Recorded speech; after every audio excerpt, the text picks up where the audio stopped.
श्री राम और श्री कृष्ण।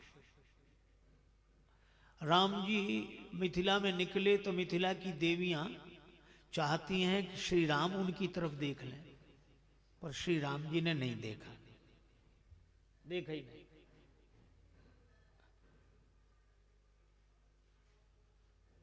लक्ष्मण जी को भी नहीं देखने दिया, नहीं, सिर झुकाए चले चलो। राम जी की बड़ी प्रशंसा है, मर्यादा पुरुषोत्तम है, ये धर्म है कि नहीं? नहीं, नहीं देखना। अच्छा, अब दूसरी कथा सुनो भगवान श्री कृष्ण की। मिथिला की देवियां राम जी के नहीं देखने से परेशान हैं, और ब्रज की गोपियां तो श्री कृष्ण के देखने से ही परेशान है। देखो री माई श्याम लग्यो संग डोले, जित जाऊं उत आड़ो ही आवे, बिना बुलाए बोले। कुंभन दास लाड़ी लो गिरधर, हंसी हंसी घूंघट खोले। अब बोलो, ब्रजवासी तो गाते हैं, ऐसो चटक मटक को ठाकुर तीनहु लोकन हूँ मैं ना। ऐसो चटक मटक को ठाकुर तीनों लोकन में ना। हे लोकन हूँ मैं ना, हो तीनों लोकन हूँ मैं ना। लोकन में हूँ ना, ये तीनों लोकन में ना। ऐसो चटक मटक को ठाकुर तीनों लोकन हूँ मैं ना। ऐसो चटक मटक को ठाकुर तीनों लोकन में ना। तीन ठोर से टेढ़ो दिखे, ठोर से टेढ़ो दिखे, यहां भी तीन ही। सृष्टि, उत्पत्ति, पालन, प्रलय, ब्रह्मा विष्णु महेश, और भगवान श्री राम प्रकट हुए तो खीर में भी दूध चावल चीनी, तीन ही। और माताएं भी तीन, और कन्हैया में टेढ़े भी तीन, चरण अलग टेढ़ा, कटी अलग टेढ़ी, ग्रीवा अलग टेढ़ी। तीन ठोर से टेढ़ो दिखे, से टेढ़ो दिखे, नट कैसी चल गतिये सीखे। तिरछे नयन चलावत तीखे, तिरछे नयन चलावत तीखे। शिव ब्रह्मा या को पार न पावे, शिव ब्रह्मा या को पार न पावे। नारद आदि सदा गुण गावे, सुख सनकादिक ध्यान लगावे, सुख सनकादिक ध्यान लगावे। सब देवन को देव तऊ ये, सब देवन को देव तऊ ये, ब्रज में चरावे गाय। ऐसो चटक मटक को ठाकुर तीनों लोकन हूँ मैं ना। ऐसो चटक मटक ठाकुर तीनों लोकन हूँ मैं ना।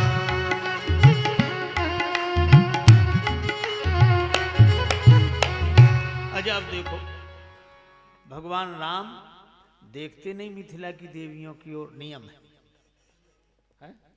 धर्म है, अच्छा है कि नहीं? अच्छा। और भगवान श्री कृष्ण रात को बुलाते हैं, और बांसुरी बजा बजा के बुलाते हैं। काहू को श्याम बुलावत हैं री, गोपियां आई, रात्रि का समय, जमुना जी का किनारा है? तो ये धर्म है?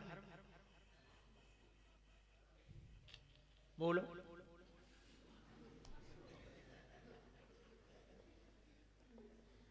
या तो ये कहो कि राम जी जो कर रहे हैं वो धर्म नहीं है, और अगर राम जी जो कर रहे हैं वो अगर धर्म है तो ये बड़ी मुश्किल होगी, झंझट में मत पड़ो।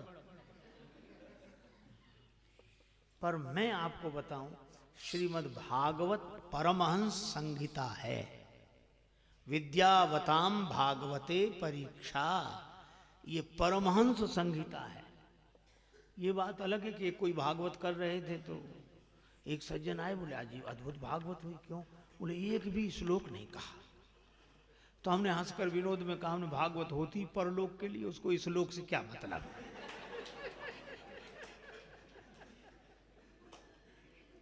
देखो, मैं आज आपको इसका उत्तर दे दूं। भगवान राम ने धर्म का पालन किया, धर्म। लेकिन श्री कृष्ण की रासलीला को धर्म कैसे कहें? एक मैं आपसे प्रश्न करता हूं, आप उत्तर देना। मान लो एक कमरे में कोई पुरुष हो, दरवाजा बंद हो, आप निकलें, आपने कान लगाकर सुना भीतर से कोई आवाज आ रही, अरे पुरुष बोल रहा है, फिर महिला बोली, फिर महिला बोली, फिर पुरुष बोला, और कुछ आपत्तिजनक बातें कर रहे हैं, तो आप ध्यान लगाकर सुनने लगेंगे क्या बात कर रहे हैं। अथवा आपको क्रोध आएगा, या तो आप रस लेंगे या क्रोध आएगा, कौन है, दरवाजा खोलो, कौन है, और भीतर वाला के खुले ही हैं, आ जाओ, और आप दरवाजा खोल कर जाएं, उसे डांट कर, कहाँ है वो, कौन जिससे तुम बात कर रहे थे, बोले देख लो, और पूरे कमरे में कोई दूसरा ही नहीं, परेशान, कि अभी तुम बातें कर रहे थे, हमने अपने कान से सुनी। हाँ तो दूसरा कहाँ है? वो आदमी हंसने लगा। वो आदमी था कलाकार, वो खुद पुरुष होके बोले और खुद महिला होकर बोले, तो दूसरे भ्रम में पड़ जाएंगे कि नहीं? लेकिन उसको तो कोई भ्रम है नहीं। तो जहां दूसरा हो वहां नियम का पालन जरूरी है, लेकिन भगवान की, श्री कृष्ण की लीला में, राम जी की लीला में धर्म है, पर श्री कृष्ण की लीला में परम धर्म है, वहां दूसरा है ही नहीं। माला विभूषण वस्त्र आदि गिर गए कब अंग से, भूली सभी सुधि गोपियां प्रिय अंग संग से, श्री कृष्ण के चिंतन में रत श्री कृष्ण में ही खो गई, श्री कृष्ण की बेबल्लभा श्री कृष्ण मय ही हो गई, वहां दूसरा कोई है ही नहीं। इसीलिए रासलीला के प्रसंग में एक श्लोक है जिसका आशय है कि भगवान श्री कृष्ण गोपियों के साथ इस तरह लीला कर रहे हैं जैसे कोई बालक दर्पण में अपना प्रतिबिंब देख रहा हो। तो दर्पण में दिखाई देने वाला तो दूसरा है नहीं।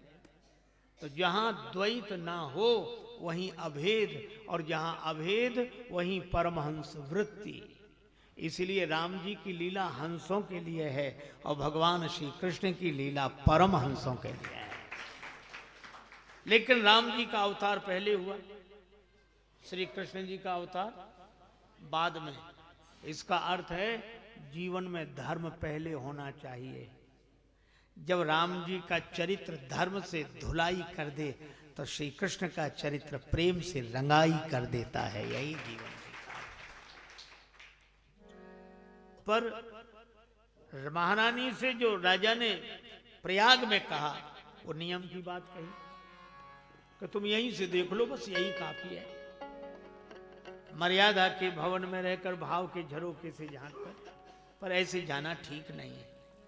लेकिन महारानी तो प्रेम रंग में रंगी थी, उसको ग्लानि हुई कि धिक्कार है इस रानी पने पर। उसे अपने रानी पन से घृणा हो गई।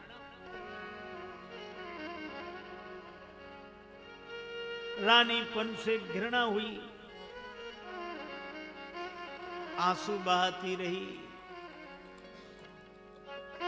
रात्रि का समय, सारा समाज सो रहा था।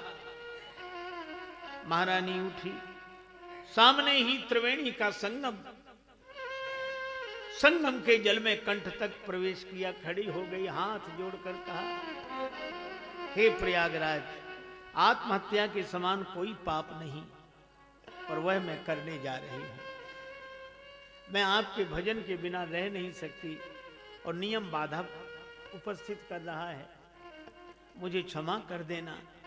लेकिन मैं आपके चरणों में यही प्रार्थना करती हूं कि अगले जन्म में मुझे नीच से नीच जाति में जन्म दे देना, पर रानी मत बनाना। धिक्कार है वह रानी होना जो भगवान के भजन में बाधक बने। सो तनु राखी करव में कहा, जेहि न प्रेम पन मोर निवाह। रानी ने डुबकी लगा ली, सवेरे राजा जागा, त्राहि त्राहि मच गई। जाल फिकवाए, तैरा सारे जल में।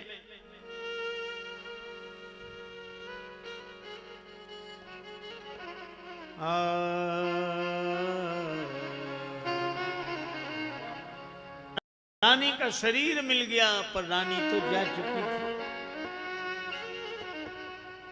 अगले जन्म में अंतमत्र हिस्सा गति भवेत के अनुसार महारानी का जन्म हुआ, पर सबसे सामान्य कुल में, सबसे सामान्य कुल में। महारानी तो नहीं बनी, पर ऐसे कुल में शबर जाति में जन्म हुआ। जाति का दिया हुआ नाम शबरी। भील जाति का जन्म भीलनी। शबरी माता का जन्म यह है, पूर्व जन्म की कथा यह है, नियम के अंतर्गत नहीं, प्रेम के अंतर्गत। भक्ति बीज पलटे नहीं, जो जुग जाए अनंत। ऊंच नीच घर उपजे, होए संत का संत। अब न बनी तो फिर न बनेगी, अब न फिर न बनेगी, अब न बनेगी, फिर न बनेगी, अब न फिर न बनेगी, अब न बनेगी। नर्तन बार बार नहीं मिलता, नर्तन बार फिर नहीं मिलता, फिर तेरी जननी ना तुझको जनेगी। अब ना बने,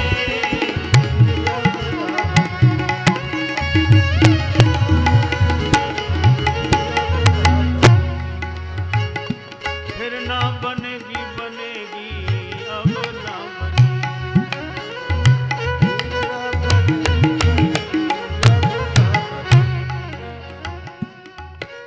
जन्म से ही इस बालिका में अनुराग भगवान का, जगत से वैराग।